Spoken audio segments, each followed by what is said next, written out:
Bismillahirrahmanirrahim. Assalamualaikum warahmatullahi wabarakatuh. Ahlan wa sahlan wa marhaban bikum ikhwatil kiram. Raja'tum minni min niqashil fin wal yawm sawbayin wa hadha alladhi ayatul Qur'anil Karim madhkur fi hadha al-anime al-jadida.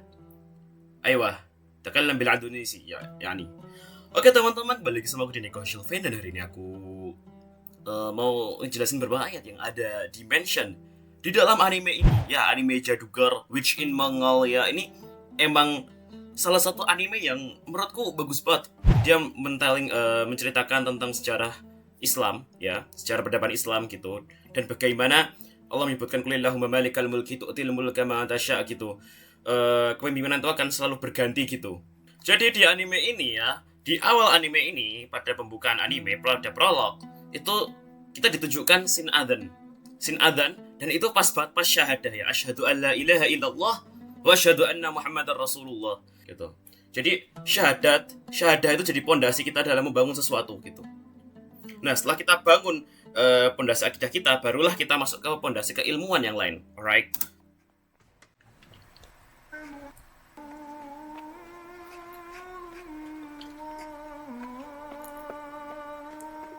Nah, di sini Nona siapa saya lupa namanya, tapi beliau menyebutkan mention satu hadis yang talabul ilmi fardhatun ala kulli muslim. Ya. Hadis ini sangat populer sekali teman-teman. Ya emang karena memang ini bukan sekedar mahfudz, tapi ini memang hadis yang disampaikan langsung oleh Rasulullah bahwa kewajiban seorang muslim itu adalah untuk menuntut ilmu. Juga Allah menyebutkan dalam surat At-Taubah, "Wa ma kana al-mu'minina liyanfiru kaffah فلولا نفر من كل فرقة منه طائفة ليتفقهوا في الدين ولينذر قومهم إذا رجعوا إليهم لعلهم يحذرون." Jadi kurang lebihnya ayat ini menyebutkan bahwa tidak semua kaum muslimin itu kita majuin ke garis depan medan peperangan, karena nanti akan musnah generasi kaum muslimin dan juga akan berkembang gitu. Karena kita semua sebagai kaum muslimin itu juga memiliki kewajiban untuk menuntut ilmu gitu.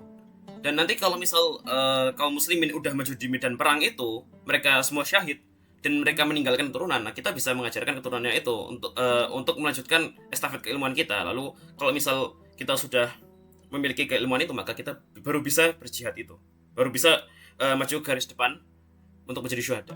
Alright. Sama ada satu ayat lagi, Al-Mujadilah ayat 11 ya. Yarfa'illahu alladhina amanu minkum walladhina utul ilma darajah. Sesungguhnya Allah mengangkat derajat orang-orang beriman dan juga orang-orang yang berilmu ya. Membaca adalah dasar. Ini mungkin berkaitan pada surat Al-Alaq ya. Iqra bismi rabbikal ladzi khalaq. Bacalah dengan menyebut nama Tuhanmu, dengan menyebut nama penciptamu yang telah menciptakan kamu. Seperti itu. Maka dari itu, setelah kita mendapatkan ini, tagline baca adalah dasar. Ya, benar, baca Al-Quran benar-benar. Karena kita dalam standar menulis kitab dan lain sebagainya, kita menggunakan bahasa Arab yang fusah yang dari Al-Quran atau MSA ya, Modern Standard Arabic gitu. Itu bahasa yang digunakan dalam Al-Quran sesuai dengan nahwu dan sharaf gitu. Bukan bahasa sehari-hari kita kayak ma'alish enta izai, itu misriyin sekali gitu. Itu bahasa sendiri, bahasa sehari-hari gitu. Nggak bisa digunakan untuk dasar membaca. Yang paling benar kita yang digunakan untuk dasar baca itu bahasa Al-Quran, bahasa Arab Fushah. Ya, Bismillahirrahmanirrahim. Saya kurang tahu ini kenapa enggak autor sih. Kenapa ini VA-nya enggak membacakan dalam bahasa Arab langsung gitu. Bismillahirrahmanirrahim dengan menyebut nama Allah yang Maha Pengasih dan Maha Penyayang. Al-Quran surat Al-Fatihah al-ayat al-awwal. Jadi ini adalah surat Al-Fatihah ayat pertama. Walaupun juga di beberapa riwayat, kalau misalnya kita mengetahui di riwayat lain, di riwayat Warsh an-Nafi', Qalun an-Nafi', itu mereka nggak menyertakan Bismillah sebagai ayat dalam Al-Quran. Dia cuman tuh hanya sekedar informasi sedikit ya. Tapi ini kalau misalnya kita mau dasarkan, ini adalah ayat pertama surat Al-Fatihah. Dan milik Allah segala yang ada di langit dan segala yang ada di bumi. Walillahi ma fis samawati wa ma fil ard wa ila Allahi turja'ul umur. Sebenarnya ini banyak banget ayatnya. Yang saya sebutin tadi itu ada di surat Ali Imran ya, walillahi ma fis samawati wa ma fil ard wa ila Allahi turja'ul umur. Kuntum khayra ummatin ukhrijat lin-nas ta'muruna bil ma'ruf wa tanhauna 'anil munkar wa tu'minuna billah. Walau amana ahlul kitabi lakana khairan lahum minhumul mu'minuna wa aktsaruhum fasiqun. Itu di ayat 109 ya. Yang tadi yang walillahi ma fis samawati wa ma fil ard. Terus habis itu kalau yang di bawahnya itu ayat 110 ya. Yang dalil untuk ini, ya'muru bil ma'ruf wa yanha 'anil munkar. Ayat yang tadi itu berkaitan dengan surat Al Imran juga yang sama.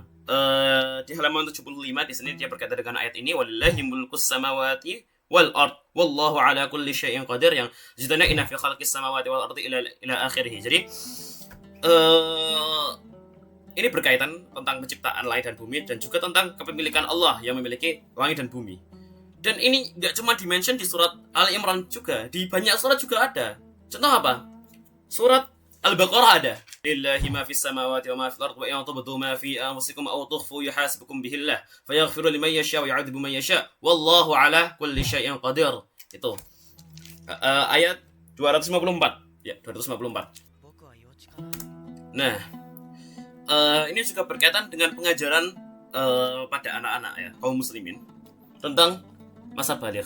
Jadi kan Tuan Muhammad atau si beliau ini Muhammad At-Tusi, dia ya ini karena alternya di kota Tusi, kita sebut aja Muhammad At-Tusi. Beliau ini walaupun umur 12 tahun itu sudah terhitung sebagai orang yang udah baligh. Kenapa kok bisa udah baligh? Karena pertama dia udah bisa membedakan yang baik dan buruk. Soalnya kenapa? Pas kita pertemukan si Tara dengan ini Tuan Muhammad At-Tusi, itu Muhammad At-Tusi langsung negur si Tara, kenapa kau nggak pakai hijab di luar gitu? Karena hijabnya kan dia nyangkut di ini kan, di pohon kan, nah gitu. Karena itu udah bisa membedakan yang baik dan buruk, dan juga sudah mimpi basah. Karena umur 12 tahun itu untuk laki-laki biasanya sudah mimpi basah. Alright, Elements karya Euclid ini yang direferensikan itu versi terjemah Arabnya ya. Usulul handasah wal hisab. Usul al-handasah itu maksudnya geometri, dan hisab itu artinya perhitungan gitu. Usul itu artinya dasar. Jadi dasar-dasar geometri dan perhitungan. Bisa kita lihat di sini. Kitab ini ya ini versi Arabic ya, Arabic translation ya.